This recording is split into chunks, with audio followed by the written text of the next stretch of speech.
informative. Number two is that innovative. And number three is that networking with the HR community in Vietnam.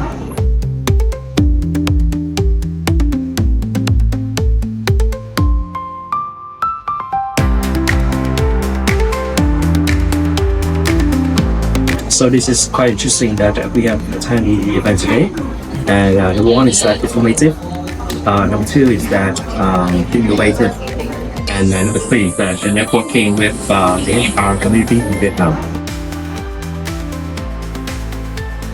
Well, one of the things that I'm taking out from the event is that innovation and bringing change through the offering from VSHR and the teams here, especially that the speaker today.